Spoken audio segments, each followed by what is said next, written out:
Preparaos para dar una calurosa bienvenida a esa sensación calurosa cuando os diga de quién se trata. Señoras y señores, los Platters.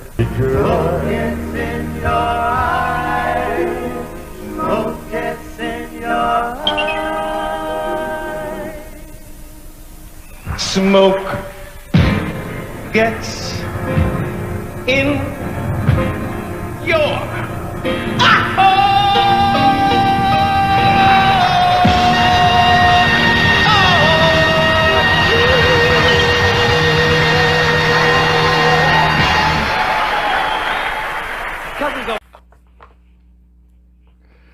Hey, what's going on, everybody out there in YouTube land? It's your man, not your boy. This is Teddy Fame, former member of Tony Williams Platters. I'm going live now, guys, and I'm out here tonight, and we're going to talk. I'm going to be on here for a minute. I think I need to talk to you guys. I probably want some guys to join in and leave some comments, and we're in the chat. Come and talk to me. I want to talk about everything. Let's just talk about everything. You know, this has been a long time coming. You know, hopefully you guys have seen all the videos that I have been posting on the Platters. I think I post like 10 videos of the sequences of the 10 years I was with the Platters. Like, I think it's like a video per year. Like a video per year, like what we did on that particular tour, who we toured with, and what was the tour like, how was Tony. I know there must be a lot of questions out there about my experience being a member of the Platters, being able to associate with Tony Williams. A lot of you guys are his biggest fans. I've been reading the comments. I see a lot of people love Tony. And I'm sorry to say, by the time I joined the group, Tony Williams' voice was shot. It was gone. I joined the group in '82. Tony had to lose his voice by the end of the '60s. Somewhere in the mid to late '60s, Tony lost his voice. You know, the worst thing you can do as a singer is drink alcohol and smoke cigarettes. It is no good for your voice. And after a while, it will take its effect. And as most of you guys know, Tony Williams was an alcoholic. He had to have a drink all the time or he couldn't even perform. And it got so bad that most of the times he was drunk on stage and he did some terrible performance. I can count on my hand through the whole 10 years of being in that group how many really good performances Tony was able to do. Not a lot, not very few. I can only think like maybe 2 or 3 in 10 years. I'm sorry, but it was like that. I mean, just wasn't the same anymore, you know. I watched the old videos of the Platters from the 50s. You know, I was born in '59, so I wasn't even alive at the height of their career. I think by the time I was born, Tony had already left the group and try to go solo. I don't know much about why his solo career didn't take off. He didn't talk much about it. The few information I got out of him,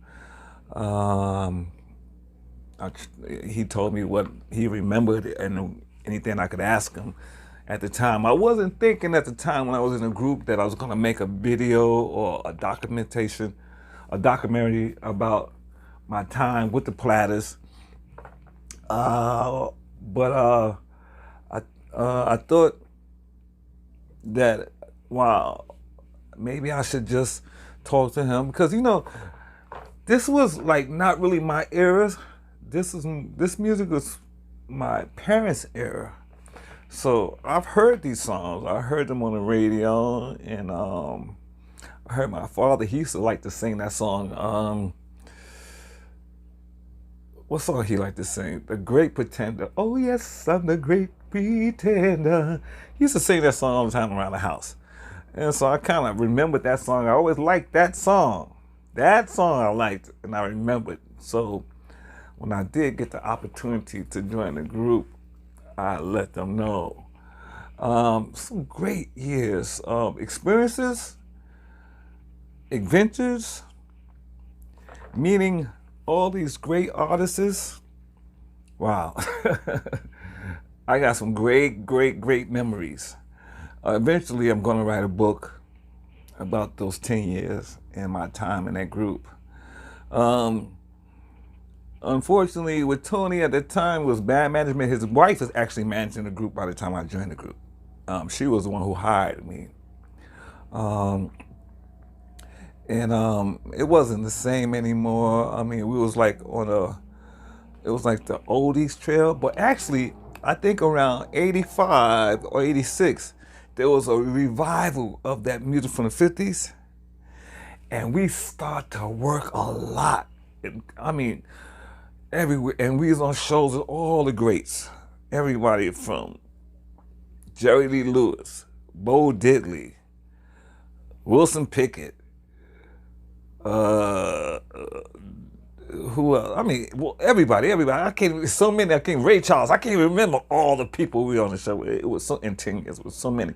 But yeah, that was a wonderful time, and it was the most rewarding thing was a lot of times backstage, people coming over to say hello to Tony and to just greet him, because you know he was the last original member. He was the man. It was his voice that sold those records. Don't get it twisted now.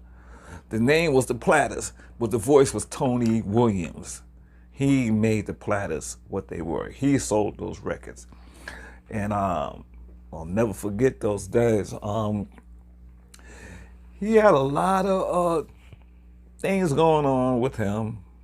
He was always in and out of the house. I say by 88, 89, he was going to the hospital a lot. And as you guys all know, he died in 92. He died in his sleep, in his bed, in his apartment, laying next to his wife. So if you're going to go out, that's how I want to go out.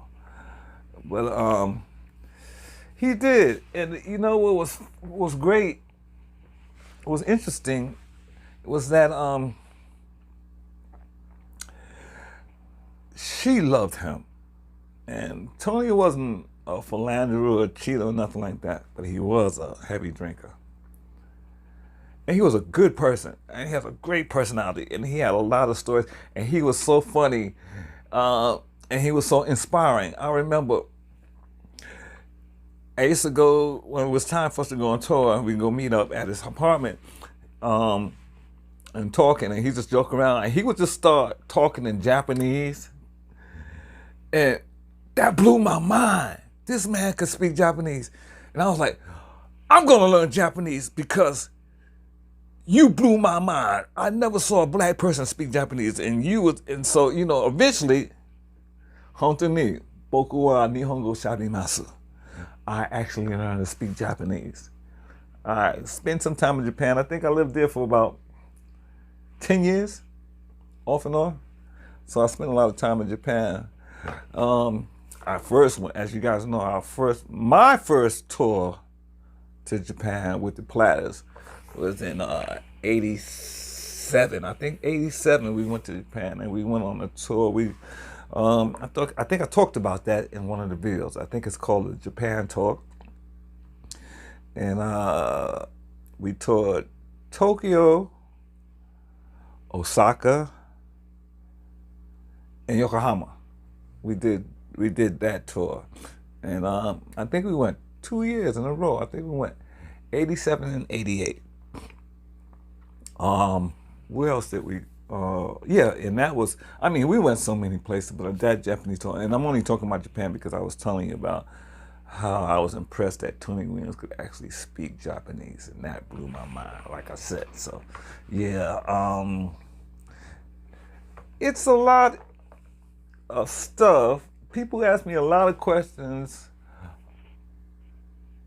I can only tell you about the time that I spent with him. I can't tell you about the times before I joined the group.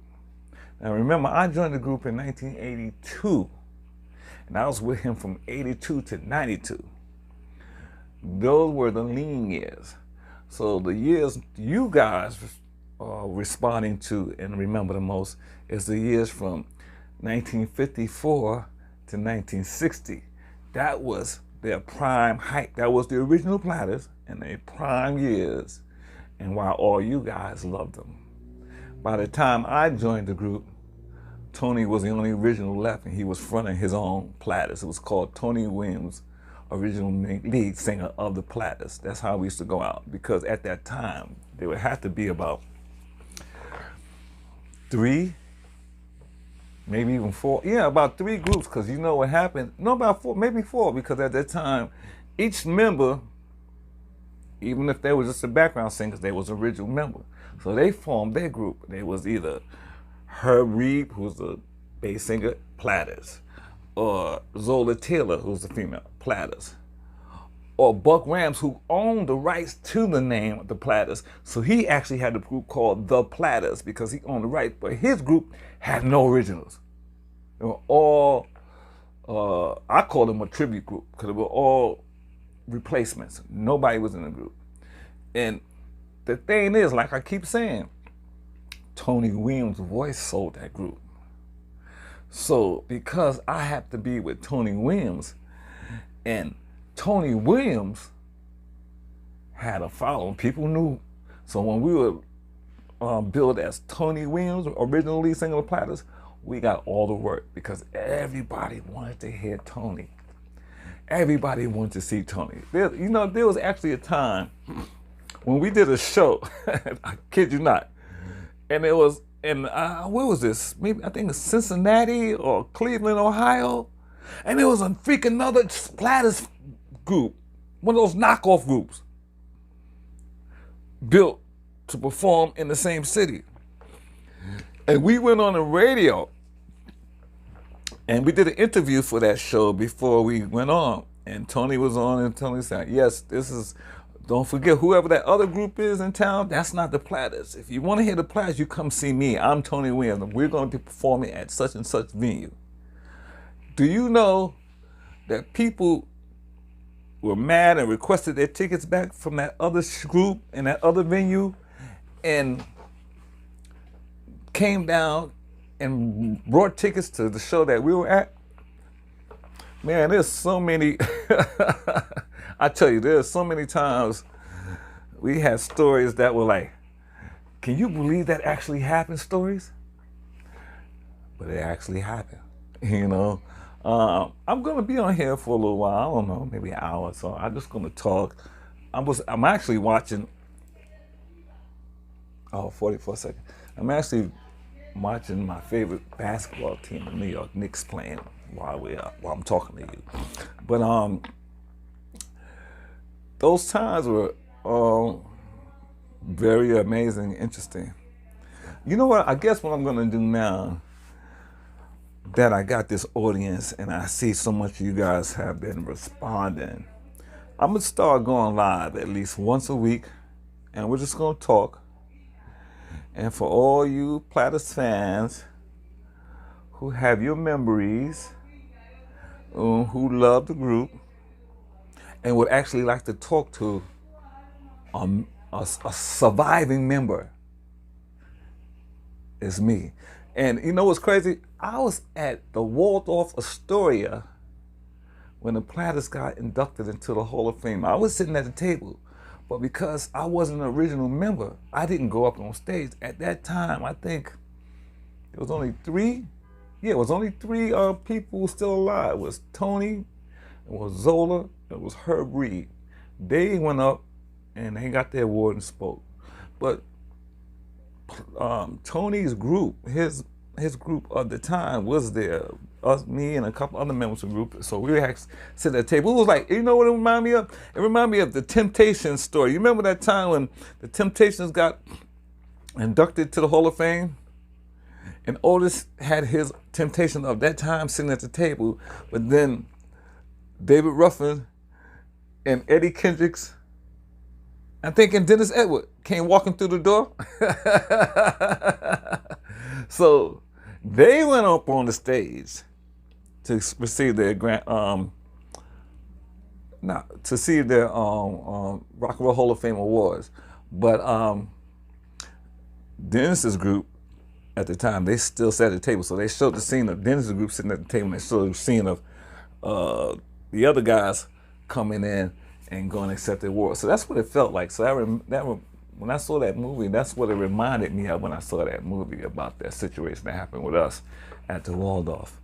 I got to meet all those people who were famous. There was so many people at the Waldorf that got inducted with the Platters.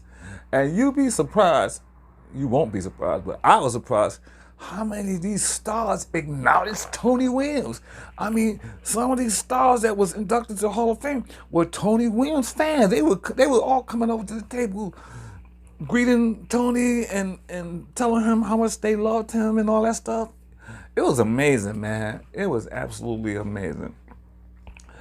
I was so overwhelmed, and I was so grateful and thankful to be a member of that group at the time, you know. And the funny thing was, I wasn't happy because Tony wasn't singing like the Tony that you guys know. And each night on stage, it was hard to go on stage with him, man, because he actually, to be honest with you, I would say by 1985, 86, he shouldn't have been singing anymore. He should have just retired. But, you know, there's cash cows out there.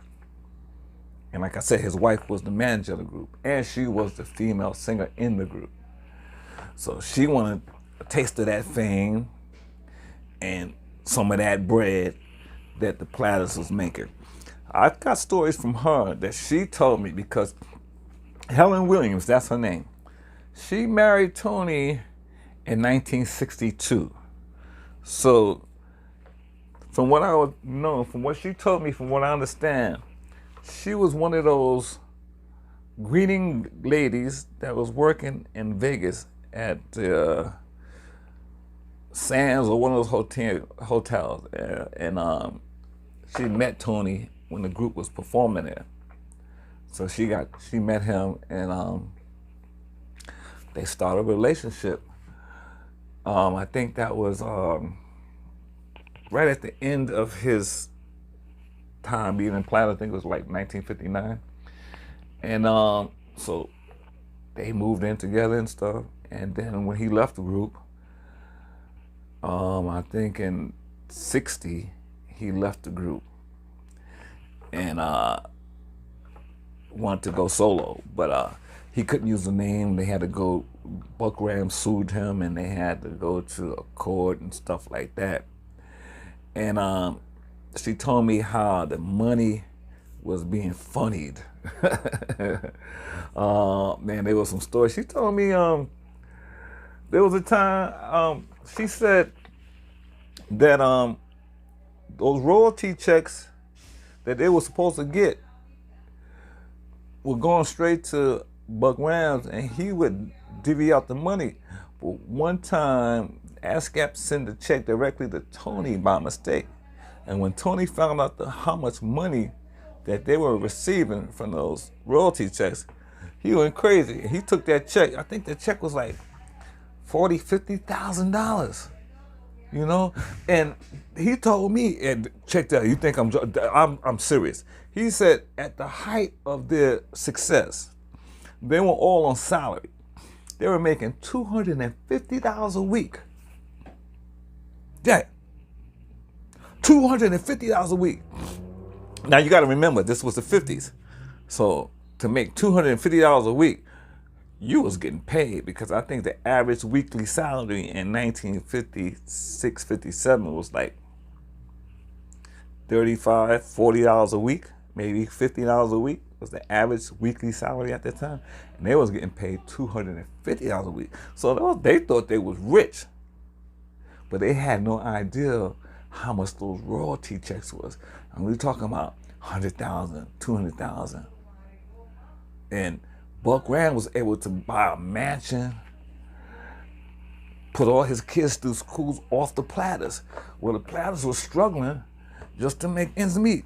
Now, Tony did tell me at the time he wasn't so important because they never made that kind of money before. And all he was interested in was the fact that he had new clothes, he had diamond rings, he had some money in his pocket, new cars, so he thought he was doing well. They had no idea what royalties and songwriting credits and all those stuff was back then. You know, I think Tony was like 27, 28 at the height of the Platters. And now you talking about the 50s and segregation. So there wasn't a lot of fairness, shall I say, going on at that time. But as you guys all know, they did become successful. But I can talk only about what was told to me about that time. So if I say something that doesn't sound correct, forgive me, because I wasn't there. This is secondhand stories told to me about the 50s and the 60s. So because I wasn't there, I can only regurgitate what was told to me. How correct or how precise though that information is, I can't really say. But you can research and do the background check. But I could definitely talk about the 80s and early 90s, because I was there. Go look at, it's not too many, and by the way, I'm not on any records. They weren't recording when I joined the group. They were a touring group when I joined the group. So those recording days were over. But there's videos out there. There was people taking videos of us at a lot of places. I got that one video from the show that we did that was on TV. And we sung Smoke Is in Your Eyes. That was the Rock and Roll Classic Reunion. And everybody from Jerry Lee Lewis, Wilson Pickett, Benny King, Leslie Gore, everybody was on that show. Bo Diddley, everybody was on that show. That was great. And that was filmed in New York. And I think we filmed that in 1988, but it was for the 63 class reunion. So that was a very interesting show. I really enjoyed that show. Yeah, and what we doing? Damn. That was a really fun show. So I had a lot of fun on that show, being on TV.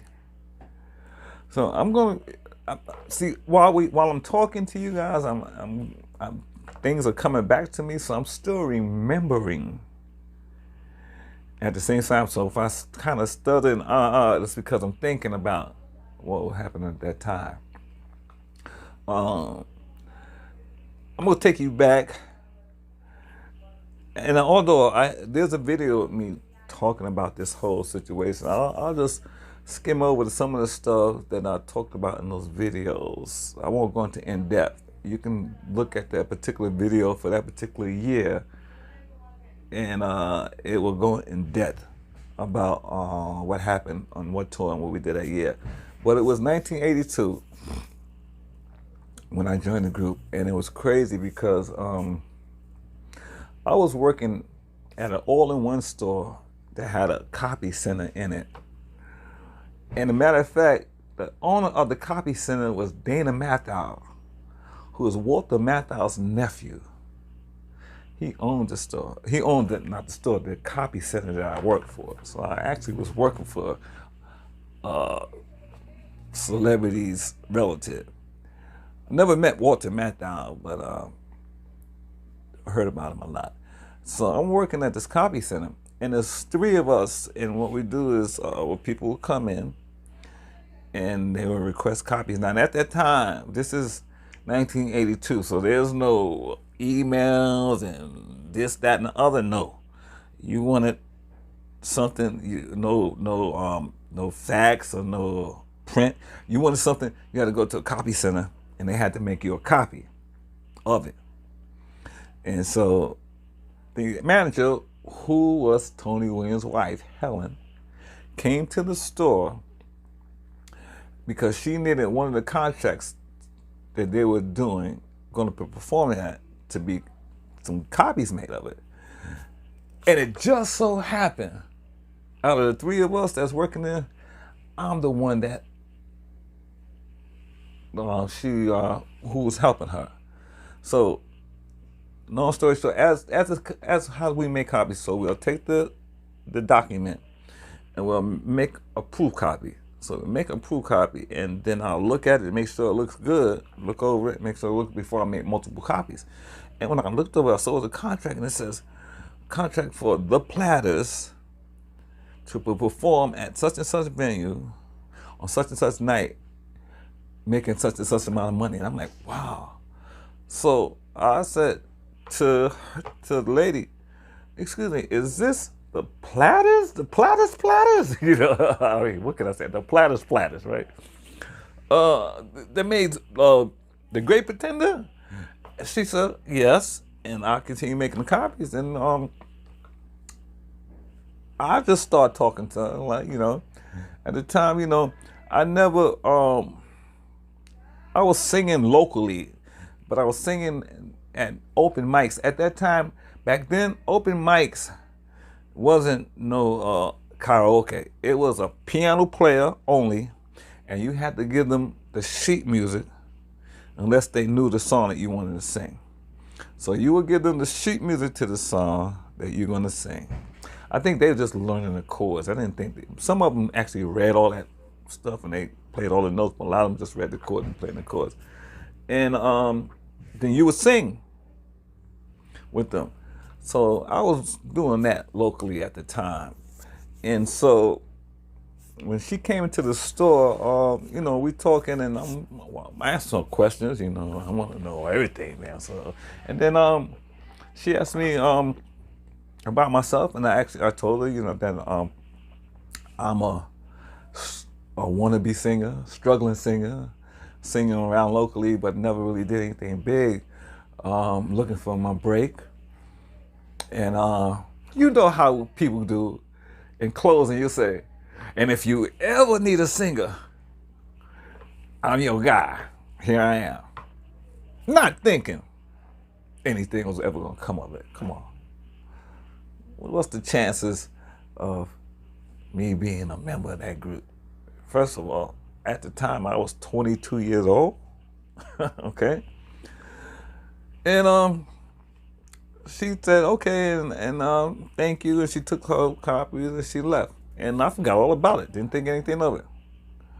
A month later, I swear to God, a month later, she came back to the store to get some more copies made.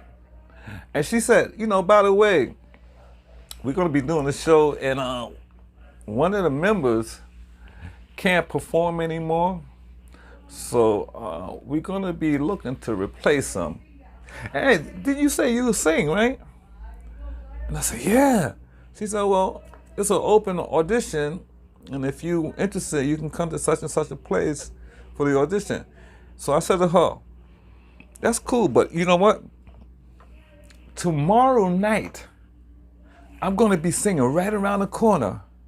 Now, the copy shop was on 57th and 8th. And there's a little club on 54th between 8th and Broadway, 7th and Broadway, called the Yield Triple N. Matter of fact, it was right across the street from Studio 54.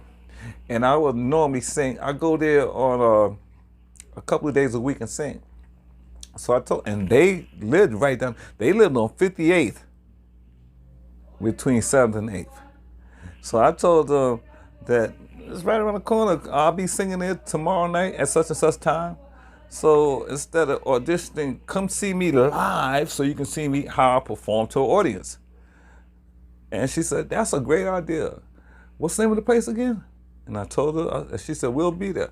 So she came back with 2 of the members of the group. No, one of the members of the group and her road manager, the guy who takes care of everything while they on the road. So she came back, they came down, and I sung 2 songs. I think I sung a Temptation song, which was My Girl, and I sung a Marvin Gaye song. I'm not sure. I think I might have sung What's Going On. I think that was the song I sung.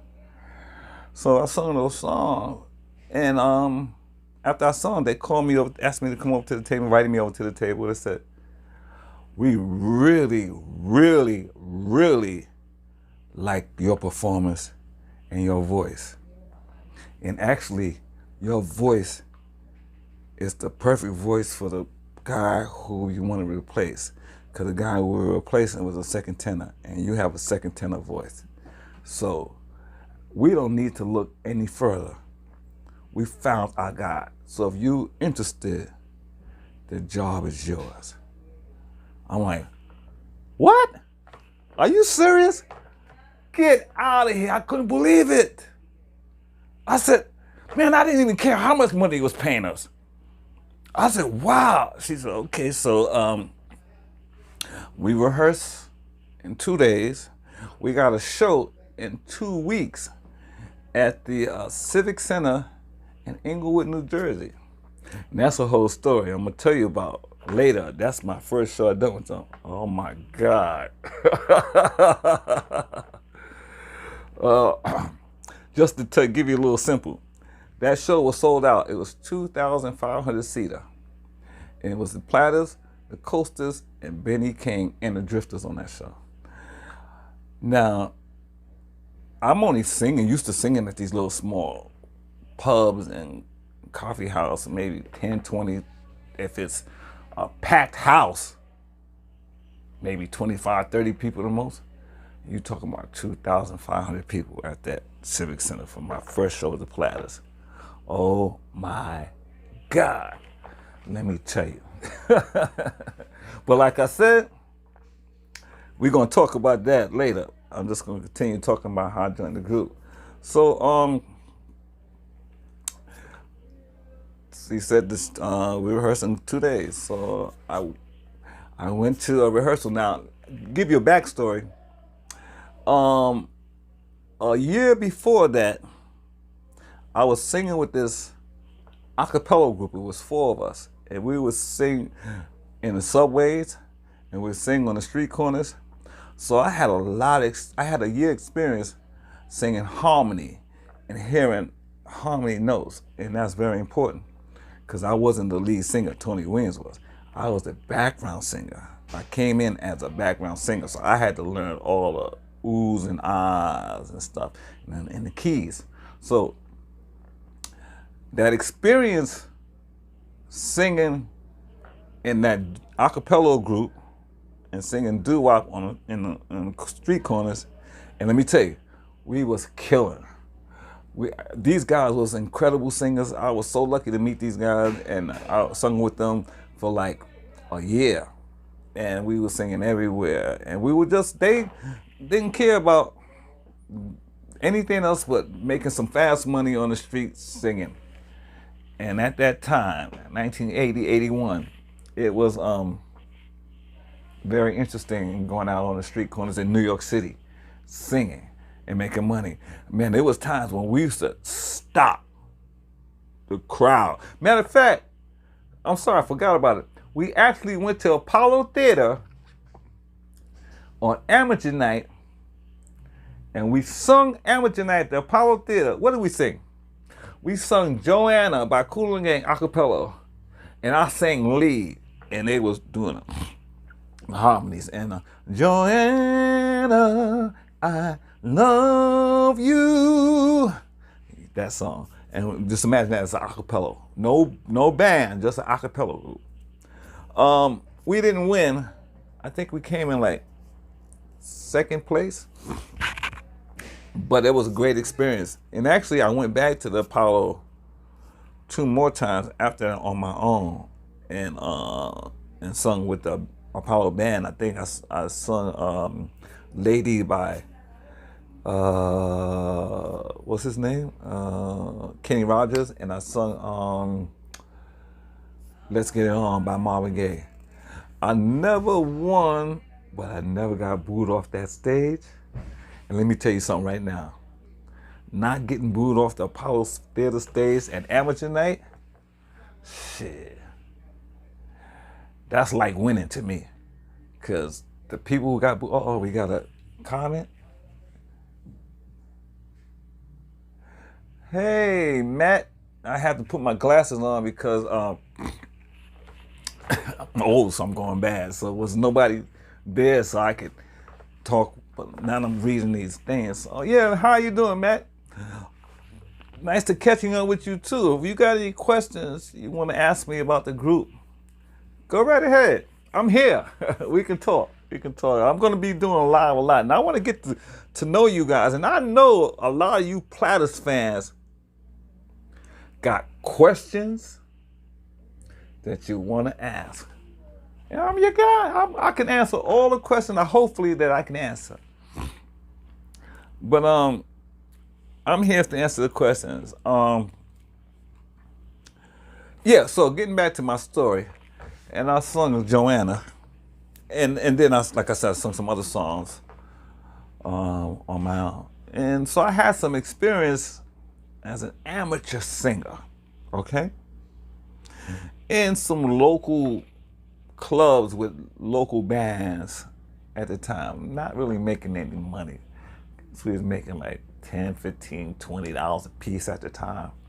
Not much. It wasn't until I joined the Platters I started making some money, you know. But what I do remember too, what's important about that is that all that experience paid off because it prepared me for this opportunity of a lifetime to join the Platters. And I was ready. I'm telling you, I was ready. So at rehearsal, like I said, all I had to do was sing background because we had Tony Williams. So I didn't have to sing no lead song. Although 2 years later, they started letting me sing a lead song, and that's a whole nother story too. Because by the 5th year of being in that group, they were featuring me. Singing lead. And I used to sing the song called Shout. At the end of the show, I used to tear it up. A lot of people remember me from that who came to see the Platters. Oh, we have another comment? Let me see. I always wanted to know what the great late Tony Williams was like. We all know he had a glorious heavenly voice. But what was he like knowing him during your 10 years as a Platter? Oh, great question. During my 10 years as a Platters, Tony was a quiet man. He was mild-mannered, wasn't loud. He was pleasant to be around, and he was very talkative when he starts drinking. When he's not, but he was an alcoholic. And it was funny, him and his wife lived in Manhattan, in Columbus Circle on 58th and 8th. On the 18th, they had a penthouse apartment on 18D. And you can actually go out on a terrace and look at Central Park from there. And so she took care of all the business. he basically stayed to himself when he was at home. When we wasn't on the road, he would stay in his room, occasionally come out every once in a while. But when we was on the road, when we go on tour, it's when he would be a little more social and we'd hang out. I would go to, sometimes on our time off, I would go to his room and just hang out with him and just do stuff with him. He was pleasant, like I said. He wasn't big-headed stuff, but this is the kind of, now, when I joined the group, Tony was in his mid-50s.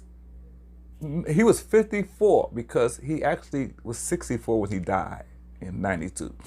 So when I joined the group, he was 54. So he was an older man. Now, I was 22 years old, okay?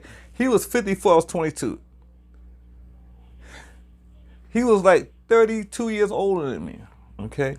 So when I joined the group, I was like the baby of the group. I was even surprised they want me in the group. I was like, oh, you guys are like 15, 20, 30 years older than me. But I found out from the manager is that the thing that she loved about me the most was my energy. I was very energetic. And she thought, because everybody was so much older, me as a youthful guy, I would bring some energy to the group. And people would feed off that. And she was right. This woman was smart. When it came to this business, I got to give her credit. She knew her stuff. She knew what she knew, and she knew I was the perfect person at that time to be in that group because I helped revive the energy in that group. And I can tell you, I can be honest with you, I can tell you there were times when we got booked at other engagements because of my performance later on in the group. And but getting back to Tony, and he wasn't so talkative until he started drinking. When he drank, he just loved to talk. He just loved to talk, and I loved listening to him talk. I remember people in the audience will always come to tell me, and this was maybe 5, 6, 7 years later in the group. Like I said, I was in the group for 10 years. So by the time when they started featuring me in the group, it was happened to be around the middle 80s, around 84, 85. And people would tell me when I'm singing, because they had it, when Tony isn't singing lead, they had a chair sitting on the side of the stage, and he would sit there while the other members would sing a lead song, and then when it was time for him to come back and sing, he would get off the chair and come back and sing. So when I'm singing, people would tell me they were watching Tony watching me with this big smile on his face while I'm singing, and we're like, people were saying it was like him envisioning himself as a youth. So I never noticed it because I'm out there. I'm focused on you guys. I'm focused on the band, on the club. So I'm not looking at Tony, but they say all that time he's looking at me. So I was very thankful and pleased to hear that. Tony came up in a time when it was rough for black people in America. You guys know that. And by the time I got in the group, it was in the 80s, so it was a whole different era. So I knew nothing about segregation and all the discrimination and all that stuff, because that wasn't the thing when I joined the group. That would happen in his time. He talked about that. I'll talk about that later if you guys want to know about that. But he was fun to be around. He was very jovial. He had a lot of information, and I tell you right now, Matt, you would have loved to sit down and have a conversation with Tony. He was great to be around and great to talk to, especially when we were on the road. We had so much fun on the road talking with Tony. I'm sorry, where was I? Oh. So we're talking about the early years of my time in the Platters, from 82. So we're talking about when I joined the group in 82. And we're just gonna talk even stuff that I didn't mention in the videos I'll just talk about here during these live streams. If you guys are interested in any of that stuff, we'll talk about all that stuff. But like I said, I'll tell you again. What's this? Let me see. Sorry about that.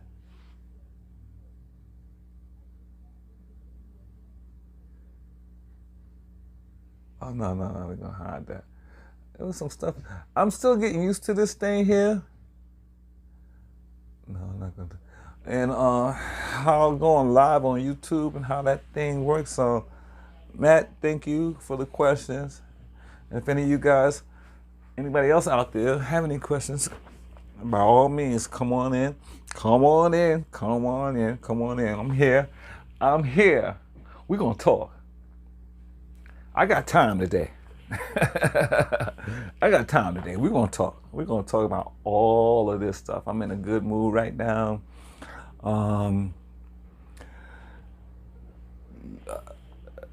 What's this? Wow. When you saw my video.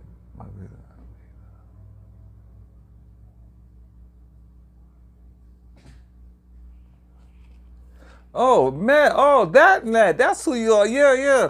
You know what? I'm going to tell you what caught my attention.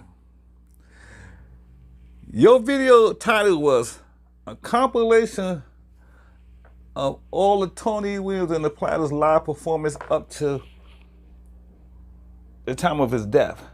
So I was curious to see if you had videos performances of the Platters with members that were in the group before I got there.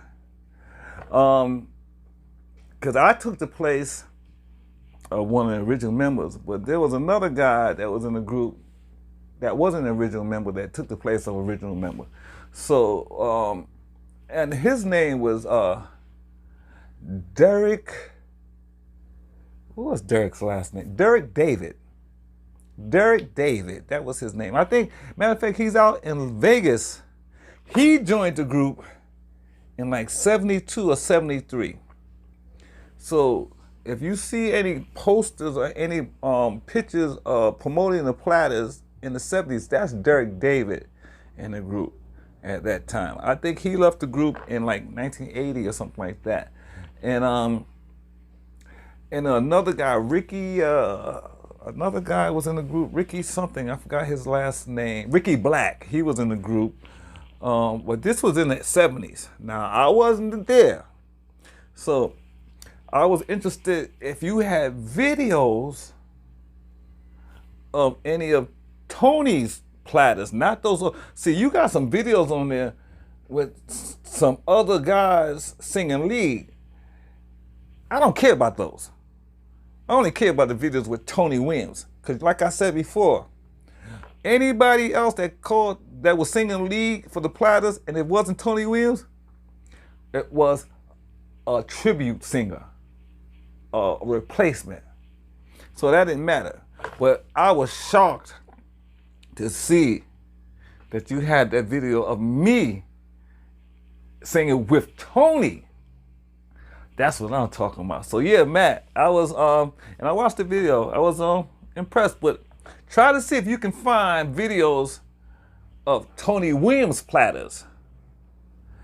There's a few out there on YouTube from the 70s. I think with Ricky Black singing in my place before I joined the group. Oh, you got another message?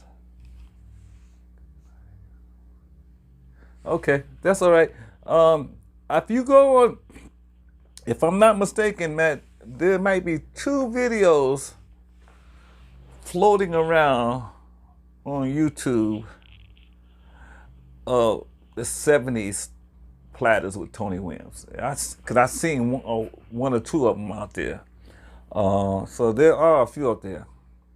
And like I said, there were people coming, making videos. This is in the 80s, when I was in the group in the 90s, that was filming us at a lot of live shows. So I'm sure there's a lot of Platters fans out there that got videos of me performing at different venues with the Platters in the 80s. Because in the 80s, I definitely seen people taking videos, setting up video cameras and videotaping performance. I'm not sure, I didn't see any on YouTube, so I'm sure nobody is posting any of those videos. But one day I hope somebody will start posting some of those old videos of the Platters from my time in the group. But I'll be honest with you, you're not going to be happy with a lot of those shows because Tony, as you can see in the video that I'm in with Tony, his voice wasn't the same. It just wasn't the same. I mean, look, I could tell you how many countless artists that had the fame that Tony had, but during the years lost their voice from abusement. One person that stands out in my mind, a couple of people stands out in my mind from my generation was Whitney Houston and Alexander O'Neal. Drugs and alcohol destroyed their voice, and they had some incredible voices in the 80s.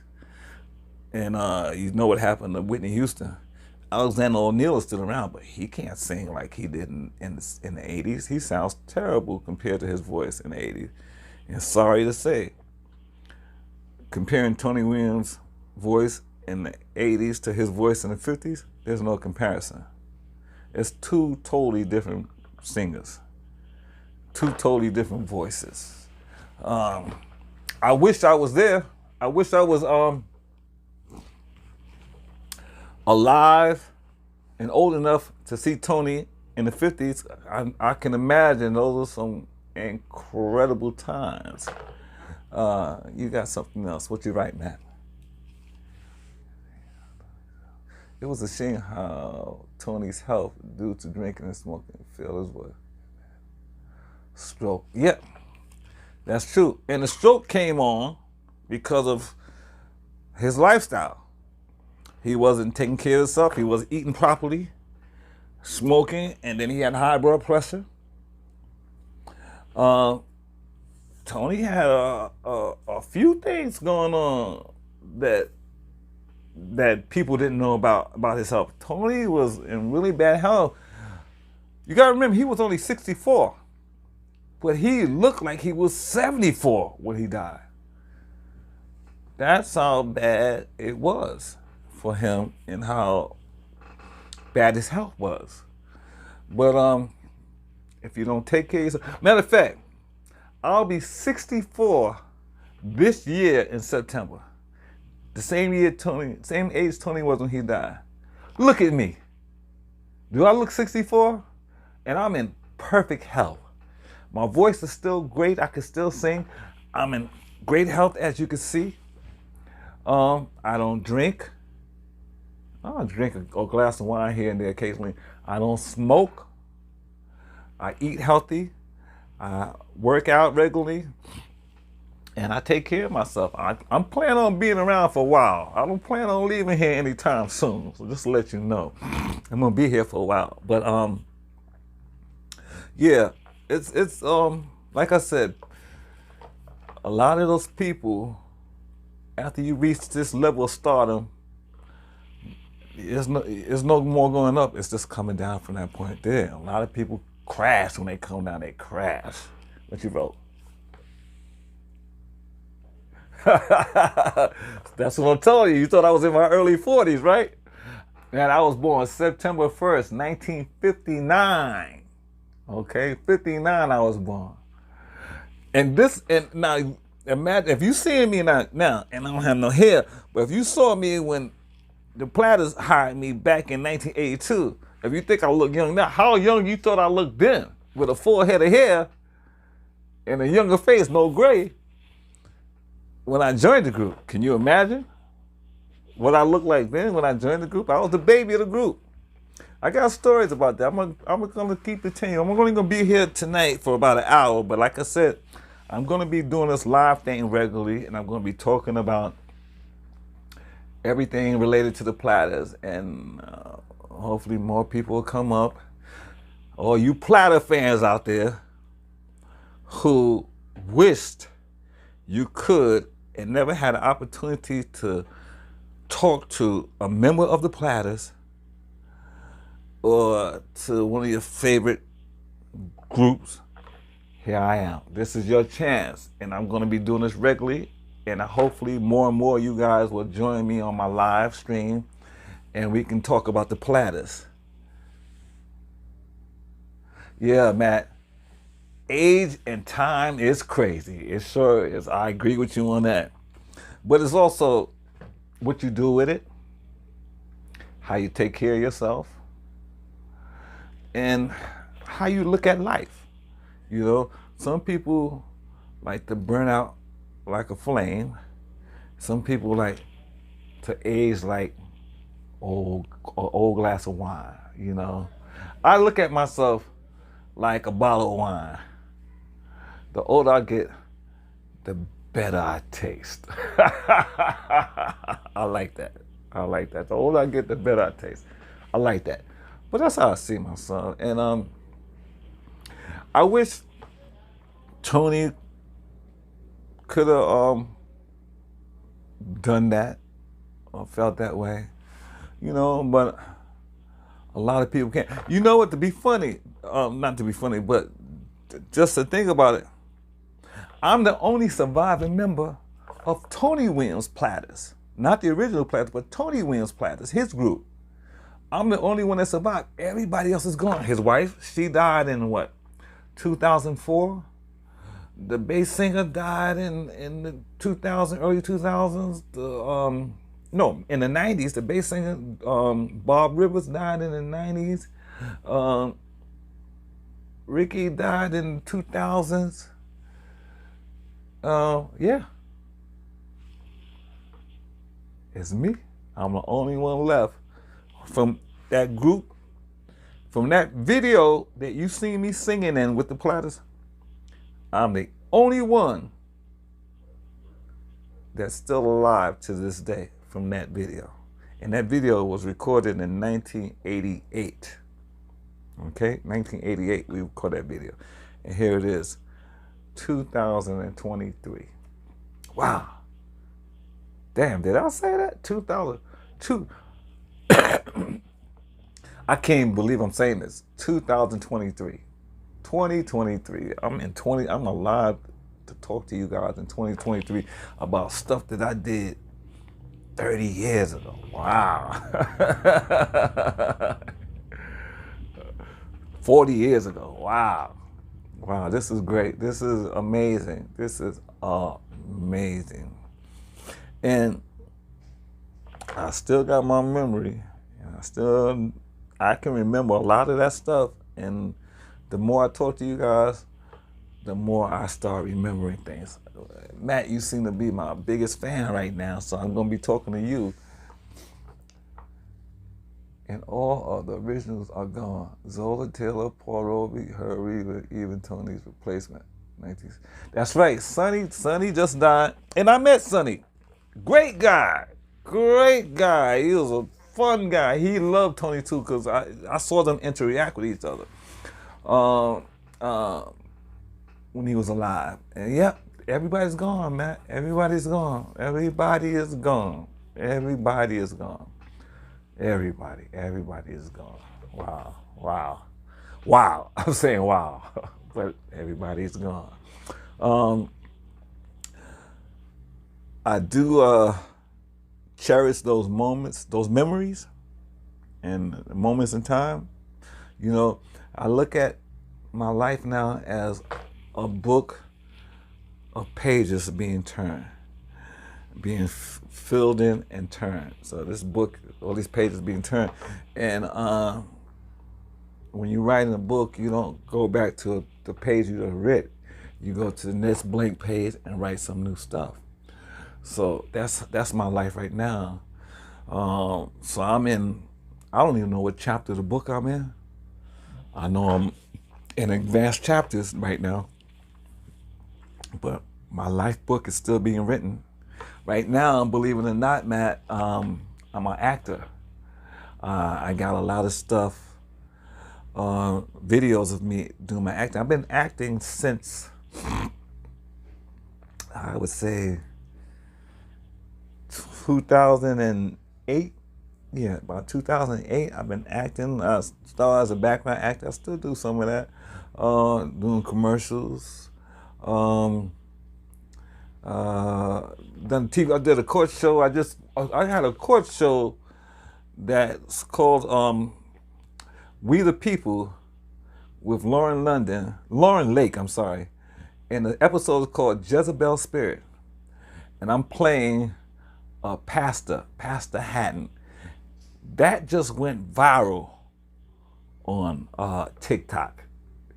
And that's on it's one of my videos now. So if you want to go and look in my videos for that particular one, We the People, Jezebel Spirit, Pastor Hatton, that's me. You can watch me you can watch my acting. What you wrote? It's insane to think of how the Platters are still influencing music today, the way they wrote songs and how they performed them. Yeah, that's true. And you know what's funny? All those hits was written by Buck Rams, their manager, because Buck Rams is a songwriter. Smoke Gets in Your Eyes is a remake. That's not original. But Great Pretender, My Prayer, Twilight Time, those songs were written by Buck Rams. Yep.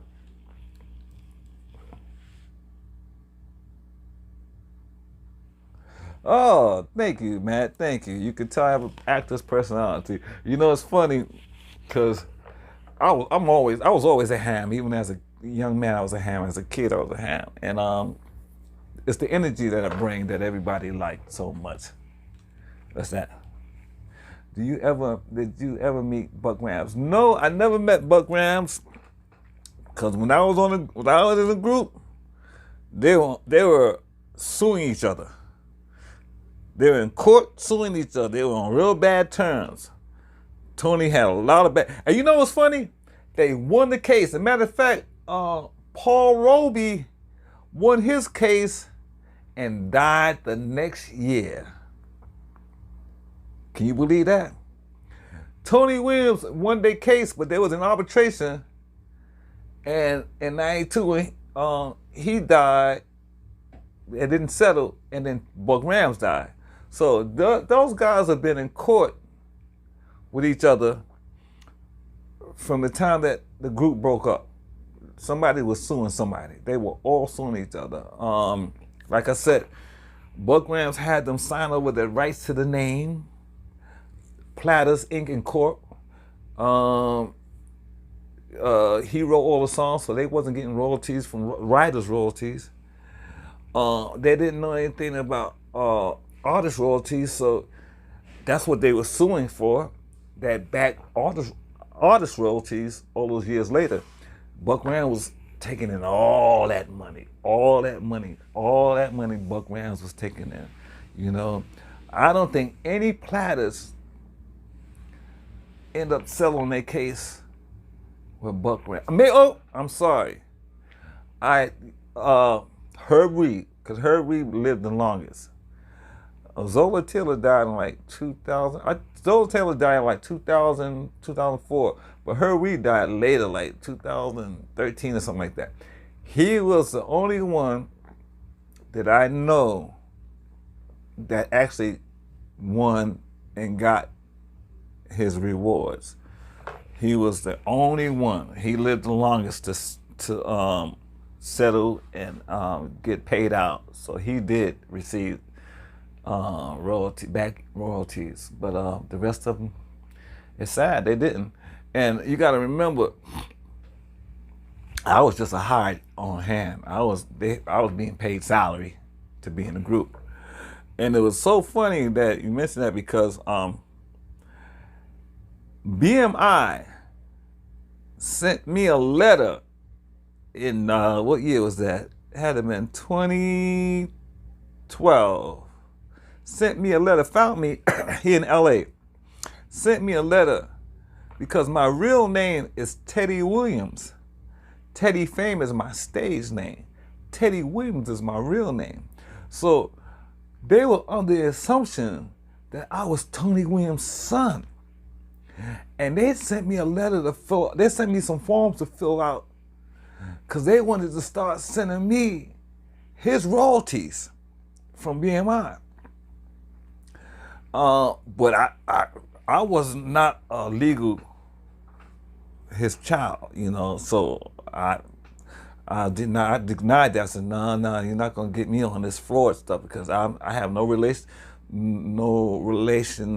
in that terms. I'm not related to Tony. I was an employee. I was a hired employee. I just so happened to share the same last name as him. But yeah, they was trying to send me his royalties. You know, I tell you this, the good things that I got out of my good fortune came after I left the Platters, because I was able to use those connections of being in a group for 10 years and touring all over the world with them to pursue my solo career. And I kept in touch with a lot of those booking agents. And at the time, they was booking me in Singapore and Japan as a former member of the Platters, as my own guy, and I was out there doing that on my own overseas. And I was overseas for like 10 years on my own, just doing that. What you wrote, man? Back then in the 50s, almost everybody had gotten screwed over in record business with royalties, especially when kids were making their way in the business, like Frankie Lyman and the Teenage. You got that right. You remember that story about Frankie Lyman, the Frankie Lyman story? You sure right. The only person that made money back in the 50s was Elvis Presley. And Matt, you know why. Let's don't get it twisted. You know why he got paid. But all those other groups, shit, Little Richard, Chuck Berry, Fats Domino, they all got screwed out of their money.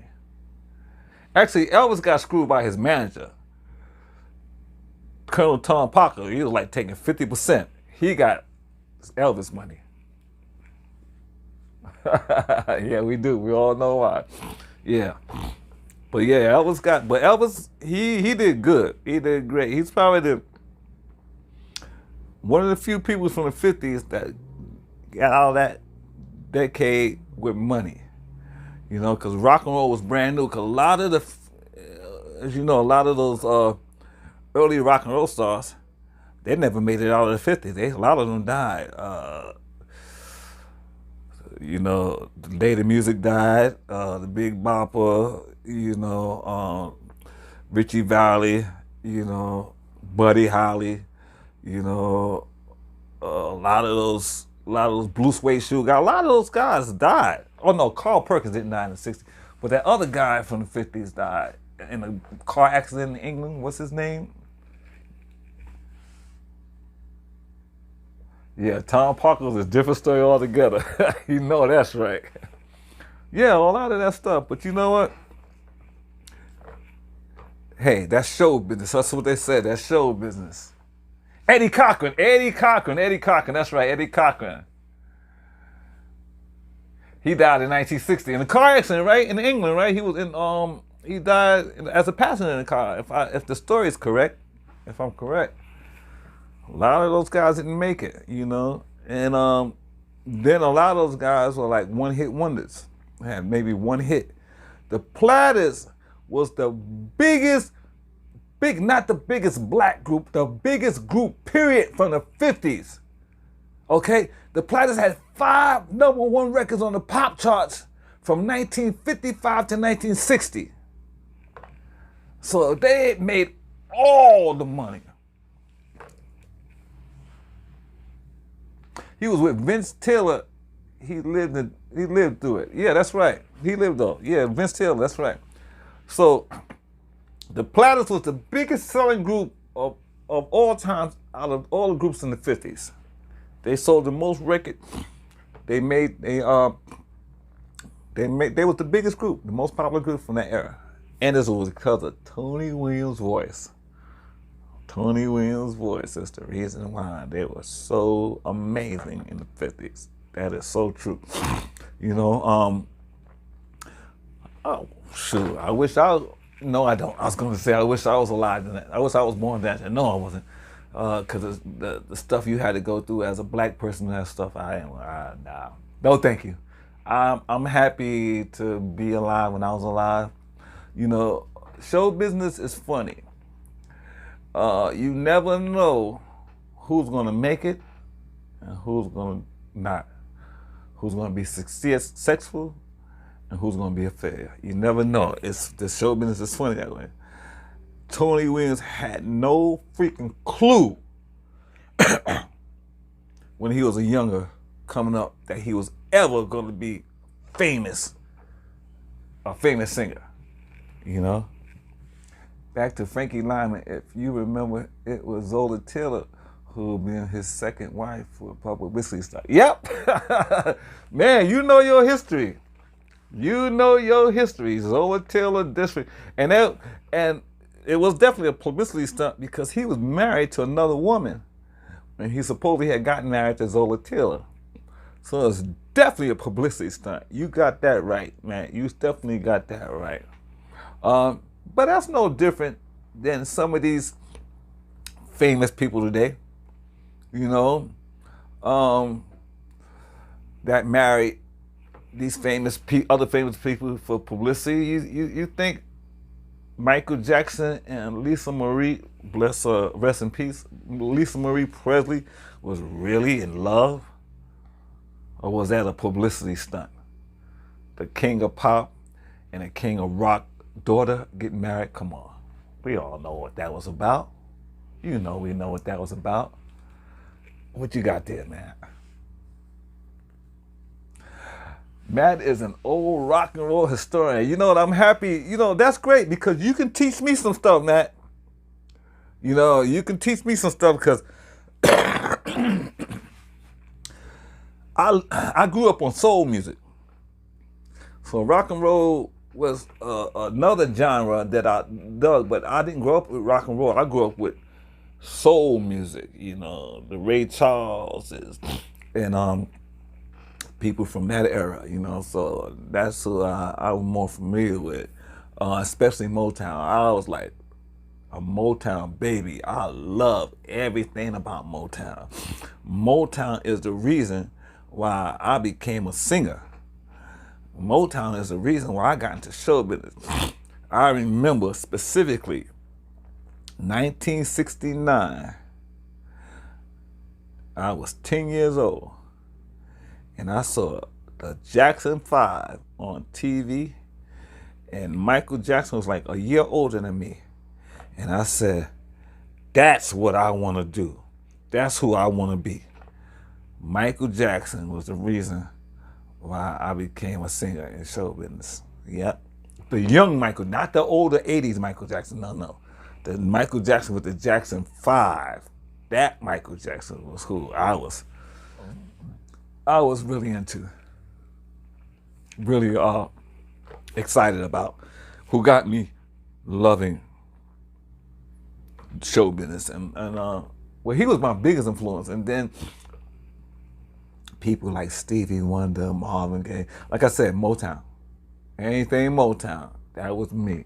That's why I got the love of music from, because I can remember as a kid sitting in the radio. My mom's just playing the radio and I can hear all these Motown songs on the radio and I'm just sitting there.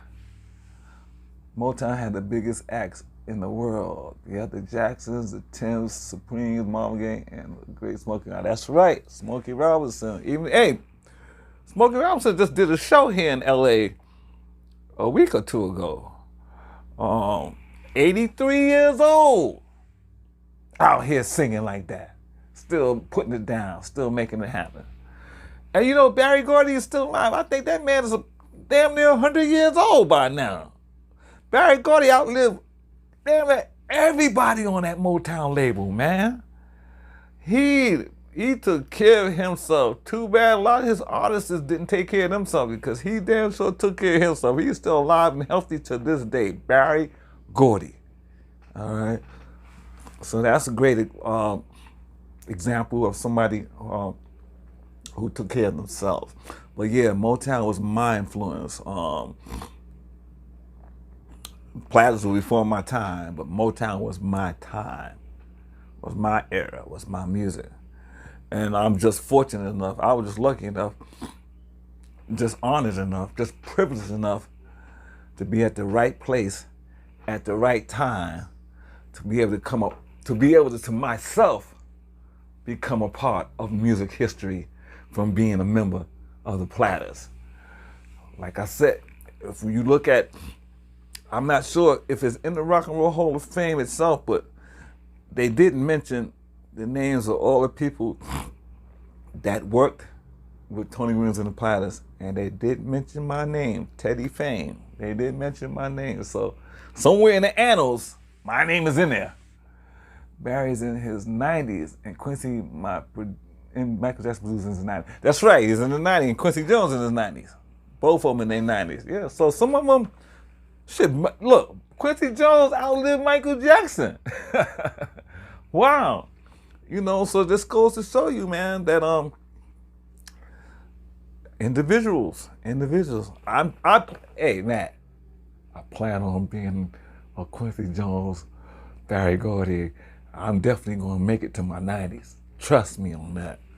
I'm gonna make it. I'm gonna make it, man. I'm gonna make it. I know it. I'm gonna make it.